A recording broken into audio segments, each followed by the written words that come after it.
ឃើញសរសៃវែងៗដែលបងប្រុសគាត់កំពុងតែបំពងនៅក្នុងផ្ទះនេះខ្ញុំជឿថាអ្នកទាំងអស់គ្នាមួយចំនួនបែរគាត់ថាវាជាសរសៃមីផាយជាពុះស្ដាយអីចឹងណាហើយបើខ្ញុំប្រាប់ថាវាជាត្រីដៃអ្នកទាំងអស់គ្នាជឿ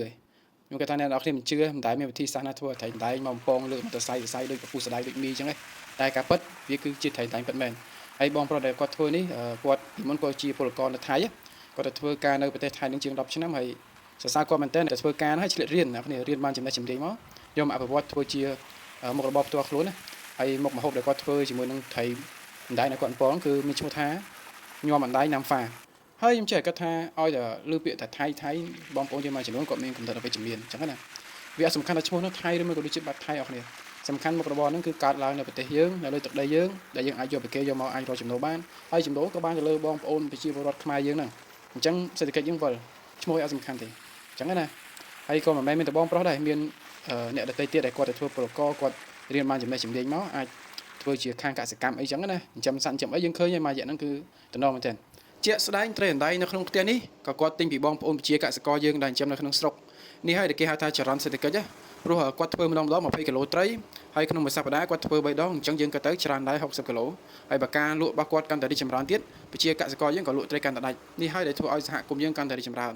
នហើយនេះខ្ញុំចង់បង្ហាញតិចនេះញោមទៅពេលគាត់លាយហើយញោមគឺញ៉ាំទៅត្រូវមាត់តោះឥឡូវយើងចង់ដឹងថាតើដំណាក់កាលវាមិនដែលគាត់ធ្វើមកបានជាញោមត្រីអញ្ចឹងនេះណាតោះយើងហ្នឹងហើយបងប្អូនគ្នាជំហានដំបូងគឺគាត់យកត្រីទៅធ្វើដោយការកាត់ក្បាលកាត់អីយកពោះយកអីចឹងហើយចំណុចនេះខ្ញុំអត់បង្ហាញទេដោយសារតែវាខុសគោលការណ៍ Facebook ហើយបន្ទាប់ពីគាត់រៀបចំអស់ហើយគាត់ក៏យកត្រីដៃមកលាងអស់គ្នាហើយត្រីដៃយើងអត់ជាពិបាកក្នុងការសម្អាតទេយើងលាងឲ្យទៅអស់កំអាយទៅយើងអាចយកវាមកចម្អិនបានហើយចាក់ភេឆាចាក់អីតាមបរិមាណរបស់គាត់ទៅហើយការបំពងក៏មិនជាលំបាកដែរអ្នកគ្នាការបំពងមិនថាត្រីដៃមិនថាអីទេអញ្ចឹងគាត់ប្រើភ្លើងខ្លាំងដែររយៈពេលដូចជាមិនយូរត្រីដៃទាំងអស់ក៏វាឆ្អិនតែគាត់មានការត្រឡប់មានអីដែរអញ្ចឹងឲ្យវាឆ្អិនសប់ណាទោះបីជាការងារមើលទៅស្រួលក៏ដោយប៉ុន្តែយើងមើលសកម្មភាពទៅគឺគាត់ធ្វើការយកចិត្តទុកដាក់មែនតើគាត់ប្រវាយសាច់ត្រីគាត់ព្យាយាមធ្វើម៉េចឲ្យត្រីឆ្អិនល្អជៀសវាងការខ្លោចនិងបែកសាច់ហើយបន្ទាប់ពីគាត់ចម្អិនហើយគាត់លើកចេញគាត់ក៏យកមកដាក់នៅក្នុងចានផើងដៃនេះហើយគាត់ធ្វើការច្របាច់ដើម្បីឲ្យសាច់ត្រីចូលគ្នាល្អហើយការច្របាច់នេះទៀតសោតក៏គាត់មើលដែរបើគាត់ច្របាច់ប៉ះឆ្អឹងត្រីប៉ះអីគឺគាត់យកចេញដើម្បីធានាថាបងប្អូនដែលទិញយកទៅហ្នឹងគឺញ៉ាំដោយមានសុវត្ថិភាពញ៉ាំដោយឆ្ងាញ់ពេញមាត់មានទាំងរសជាតិមានទាំងទំនុកចិត្តចឹងណានិយាយពីការដាក់សាច់ត្រីចូលផ្ទះវិញយើងឃើញថាគាត់ដាក់មកវែងចំកណ្ដាលណាហើយគាត់ប្រើភ្លើងខ្លាំងមែនទែនអញ្ចឹងភ្លើងហ្នឹងឲ្យបានរុញខ្លាញ់ឪពុះចំកណ្ដាលអញ្ចឹងដល់ពេលដែលគាត់ដាក់សាច់ត្រីចូលកណ្ដាលទៅធ្វើឲ្យសាច់ត្រីហ្នឹងវារុញមកគៀនរុញជារង្វង់ដែលយើងឃើញអញ្ចឹងហើយនេះគឺជាបច្ចេកទេសថ្មីមួយដែលខ្ញុំអត់ធ្លាប់ឃើញទេខ្ញុំមិនច្បាស់ថាបងប្អូនធ្លាប់ឃើញពីមុនអត់ទេណាហើយបន្ទាប់ពីខ្លាញ់ពុះរុញសាច់ត្រីជារង្វង់រួចរាល់ហើយគាត់ប្រើជាកឫស្សីនេះមកបត់សាច់ត្រីដោយចេញជាប្រទេសវែងហើយដាក់វាស្រស់ខ្លាញ់អញ្ចឹងណាហើយការប្រើចង្កឹះឫស្សីនេះគឺវាល្អសម្រាប់យើងព្រោះបើយើងប្រើផលិតផលចង្កឹះជ័រផ្លាស្ទិកអីវាអាចចេញជាតិគីមីចេញជាតិពុលចូលទៅកាន់អាហាររបស់យើងដែ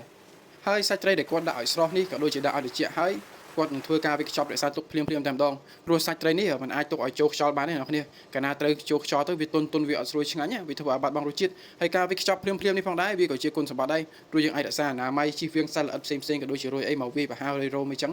យើងអាចឃើញបានថាសាច់ត្រីគាត់ដាក់ថង់មួយជាន់សិនទៅគាត់ដាក់ប្រអប់ផ្លាស្ទិកពីក្រៅហើយបន្លែមុននឹងគាត់បិទខ្ចប់គឺគាត់មានការលាងសម្អាតត្រឹមត្រូវដាក់ចូលថង់ធានាចំពោះអនាម័យតោះយើងមកមើលការលាងញោមតែម្ដងអញ្ចឹងក្នុងមួយឈុតដែលយើងទិញគឺយើងមានបន្លែដូចយើងឃើញក្នុងវីដេអូមានសាឡាត់មានស្វាយហើយការលាយបន្លែជាមួយនឹងសាច់ត្រីនេះឲ្យមានឱជារសជាតិនោះគឺមានរូបមន្តពិសេសមួយគឺទឹកត្រីនេះឯងអ្នកគ្នាហើយទឹកត្រីគាត់នេះតំណងមែនតើខាប់មានគ្រាប់ម្ទេសដែលគាត់ច្រាមហើយអញ្ចឹងណាហើយយើងស្រោចដាក់ជាមួយញោមទៅគឺចូលជាតិល្អមែនតើសម្រាប់ការញ៉ាំក៏ដូចគ្នាយើងលាយសពគ្រឿងឲ្យហើយចាប់សាច់ត្រីតិចមកដាក់ជាមួយនឹងសាឡាត់ធំបន្តិចដាក់ចូលមាត់និយាយថារសជាតិនិយាយពីរសជាតិវិញគឺស្វាយយើងជូរទឹកត្រីយើងផ្អែមប្រៃជាមួយនឹងគ្រាប់ម្ទេសមួយខាំទៅជាមួយនឹងសាច់ត្រីលាយឡំគ្នាជាមួយនឹងបន្លែគឺថាអែមហ្មងយើងមើលតែបងប្រុសនេះទៅគាត់ញ៉ាំតែឯងទេហើយគាត់ឲ្យញ៉ាំមើលមិនចង់តណាព្រោះគាត់ថាអីគាត់ថារសជាតិនឹងវាត្រូវមកគាត់ពេកគាត់ញ៉ាំវាញាប